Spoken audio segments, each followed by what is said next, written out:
Param Puja Swamiji, all of our family here this evening, when we talk about enlightenment,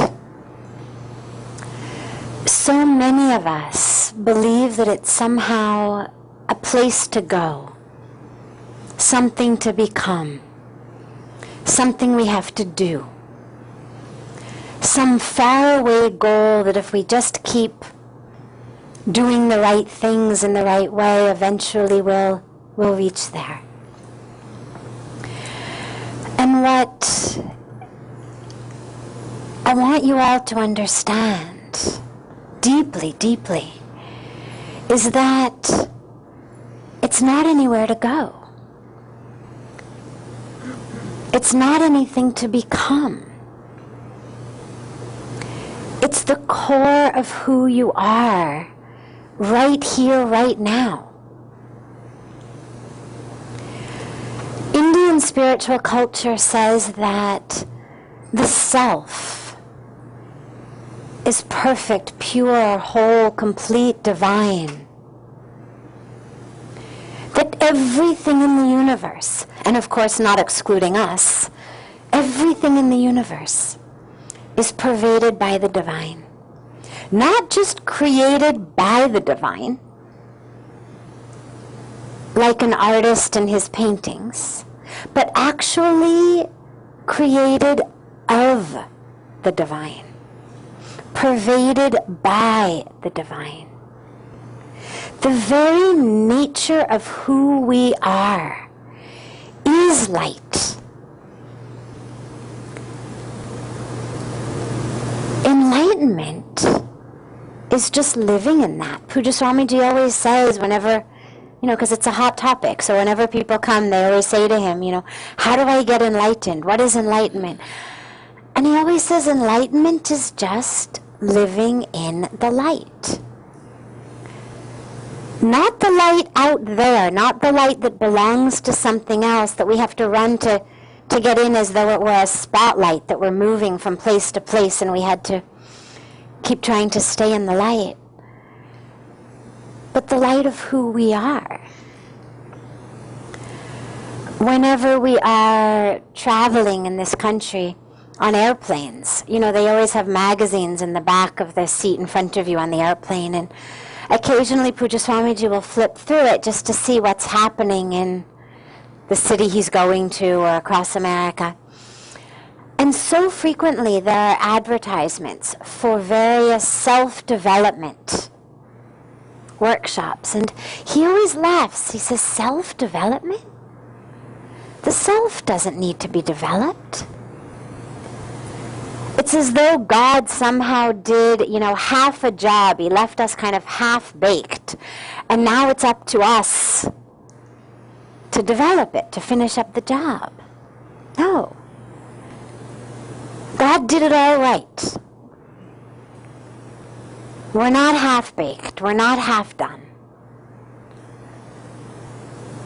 The self that is made by God, of God, that is divine, that is light, is perfect and pure, and whole and complete, and nothing but light.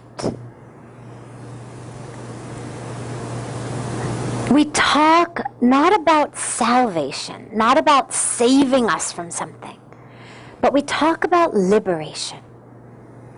It's a subtle semantic distinction, it sounds like, and yet it's actually very, very deep. Salvation is saving us from something. Liberation is freedom. Freedom from what? Freedom from that which keeps us out of the light.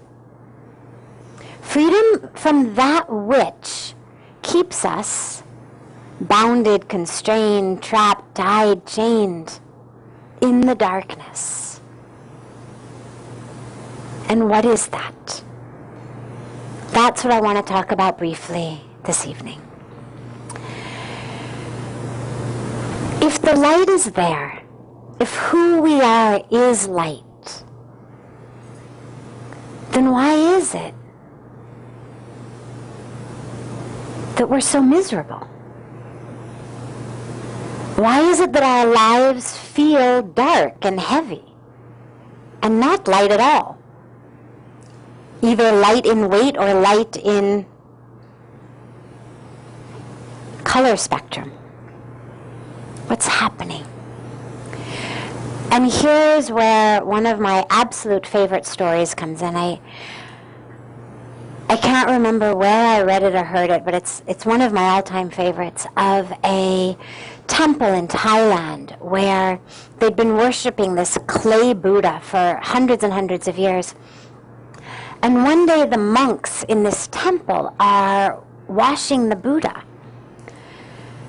And they notice a little crack in the clay. So something's glimmering from the crack in the clay, and ever so slowly and carefully, because it's their Buddha, they start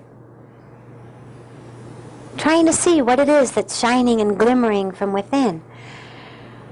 And as they make the crack a little bigger to try to get a glimpse of what's inside, they realize it's gold. And slowly, slowly, piece by piece, they discover that this clay Buddha actually is a golden Buddha, covered in clay. And the story goes that when the invaders came, the monks who were in charge of the temple of the golden Buddha were terrified, rightly so, that the invaders would destroy, melt down, loot all of the gold. And so they covered this golden Buddha up with clay to save it, figuring, well, no looter's going to have any interest in anything that's clay. And the good news was the Buddha survived, but the bad news was that the monks didn't. And so no one was left who knew that this Buddha was actually gold. And the reason that I love that story is it is such a beautiful metaphor for our lives. We spend our lives looking for gold. And in each of our minds, it's a different way. Some of us think, if I just had a waist that was this size, or if I just looked like this, or wore those clothes, or had that degree, or that title, or that career.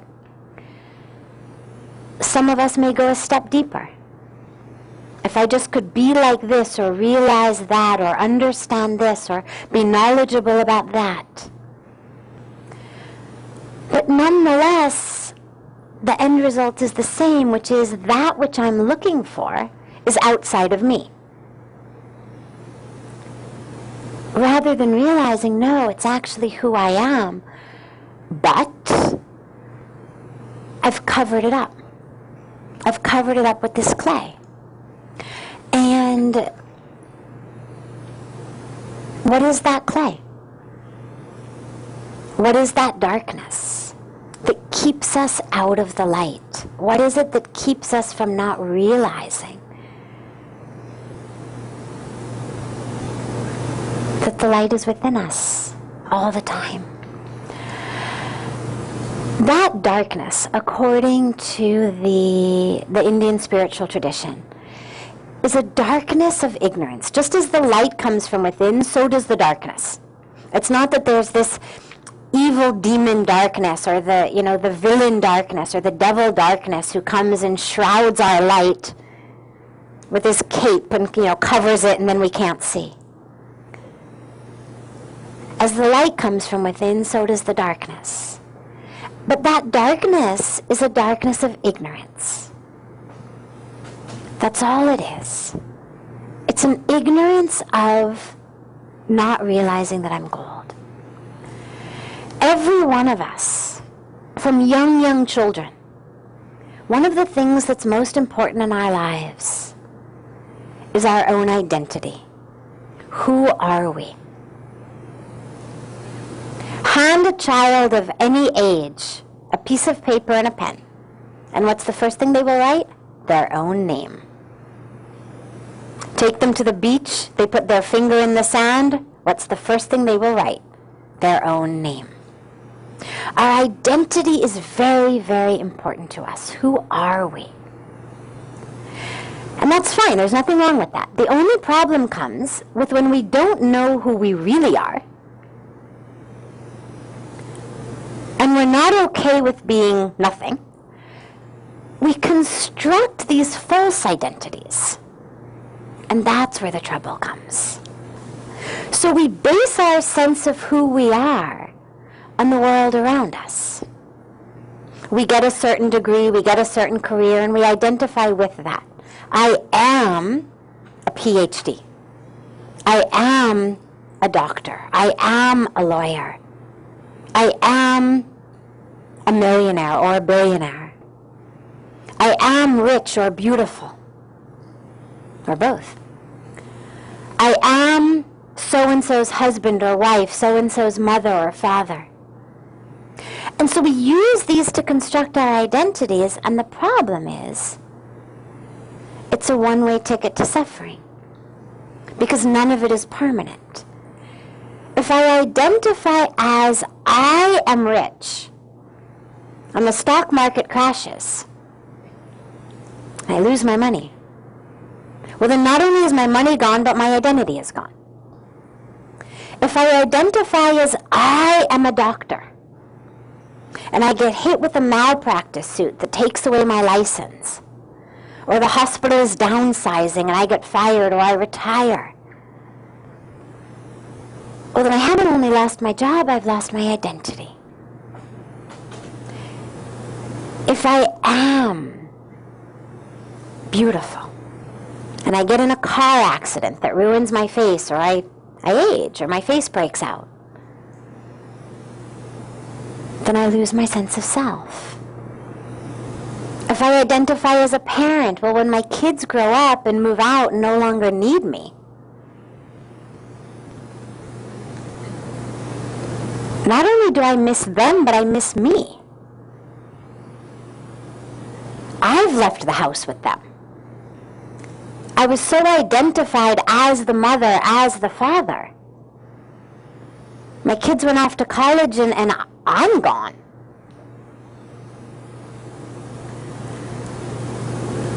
And what we forget, and this is that darkness of ignorance, is that there's actually an I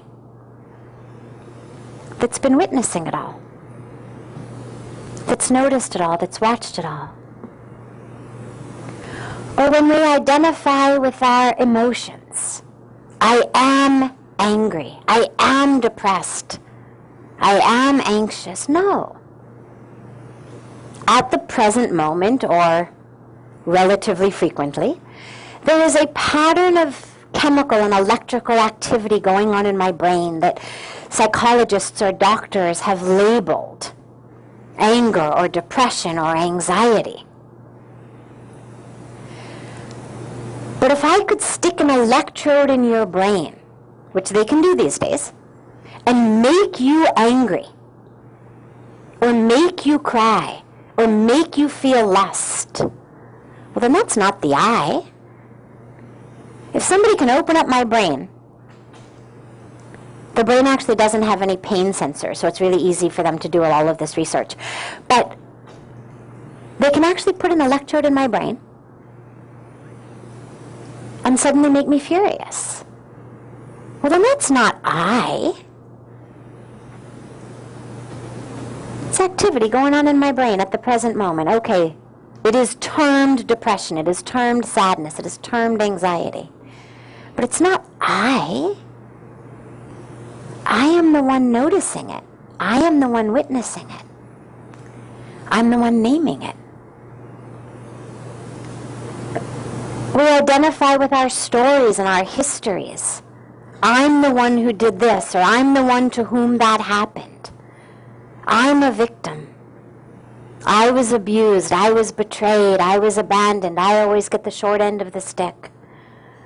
I was cheated. No.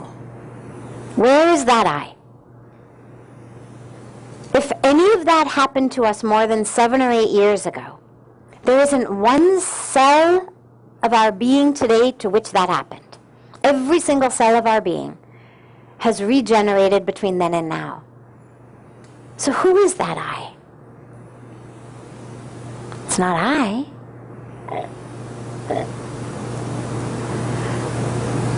But this identification with it, with this self, this physical self, its history, its chemical and electrical reactions, its particular molecular makeup. That identification with it is the source of our suffering. It's a vehicle. It's a wonderful vehicle. It's very important to take care of it. We only get one. But it's not I. I remember, I shared this at the temple last night or the night before. I remember when I had first come to India. I had been there just a few weeks. I was 25, and Puja Swamiji one day held up a pen. We'll pretend the water is a pen. And he held it up and he said to me, "You are not this pen." And I laughed. Right? I mean, of course, I'm not the pen. Thanks.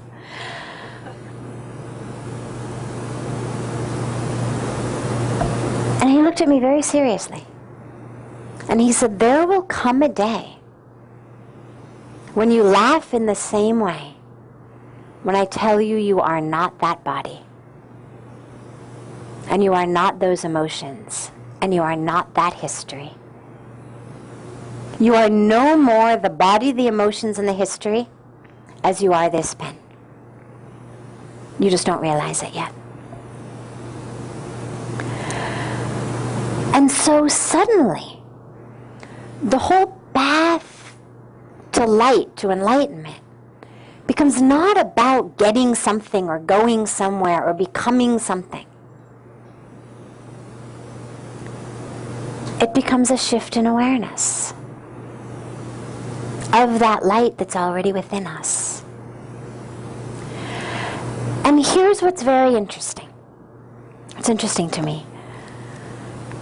You'd think it's very appealing. You'd think that what we all wanted to do was to get rid of that clay. Get rid of that ignorance. Get rid of that false identification.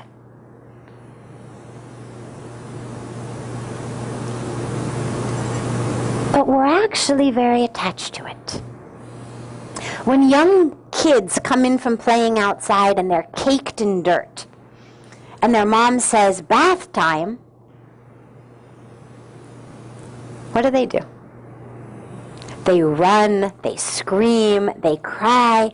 You'd think they'd say, "Wow, thank you so much, Mom, I'm caked in dirt. Thank you so much for offering to scrub this off of me, to make me clean again." But they don't. They run around the house, they scream, they complain, "I don't want to take a bath." And in the same way, we're very attached to those identities, to that clay. It's what we know. It's familiar. But it's the source of our suffering. And so just as that child, if he had a mother who relented and who said, "Okay, sweetheart, no problem, no bath required," just as that child would not have a very happy life if he were allowed to forsake his bath on a day-to-day basis. It would only be a matter of time before the lack of bathing started to become a real impediment in his life. And suddenly, no matter how awful that bath sounded, it was gonna have to be better than what he was going through by not bathing. And that's what happens to us. No matter how scary, how uncomfortable it feels to pull that off of us, that's what's keeping us from the light. I want to conclude just by sharing one more quick point. This morning, we were taking a walk, Ashwinbai and Jyotiben live in this beautiful little subdivision, and we had a wonderful morning walk around lakes and paths and trees. And as we were walking, enjoying the wonderful sunshine of the morning, Ashwinbai said, if you come here in the wintertime, it's all covered with ice. Not an unusual thing to hear for those of you who live here. And I thought, wow, God, isn't nature amazing? Here we are. It's barely 8 in the morning and it's so hot and sunny already. Same place. Just a few days from now, we'll be freezing and covered in ice. And what changes? Sun doesn't go anywhere. The light doesn't go anywhere. The warmth doesn't go anywhere. What changes between summer and winter? We have shifted. That's all that happens. The sun is just as powerful as it's ever been. It's just shining on the southern hemisphere in our winter time rather than the northern hemisphere. We have shifted away from the sun. And hence, instead of getting sunshine in summer, we get snow in winter. And when does summer come back? When we shift back toward the sun. Now, fortunately for us, we don't have to think much about that. The earth takes care of it itself. But in our lives, it's actually the same. That light is there. It's not coming and going, getting stronger, getting weaker, shining more upon some than upon others. If we're feeling our lives are in darkness, the only question for us becomes, how can I shift myself back to the light?